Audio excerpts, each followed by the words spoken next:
Benar tuh cek Ustad bet beda jeung batur akan bahaya teu kudu sarua. Da ibu ge salaki jeung pamajikan pan beda. Mana buktina eta bapak kumisan janggotan, ibu eueuh kumis eueuh janggot, dua sifat anu beda dihijikeun tah kudu silih hargaan dina perbedaan. Ku ayana beda borosot we cipeju. Coba yang sarua mah lalaki jeung lalaki hijikeun paling bejil anak ucing.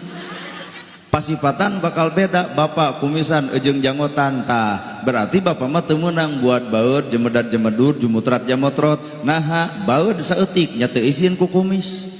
Kumis panjang baeud pan jiga lele useupeun.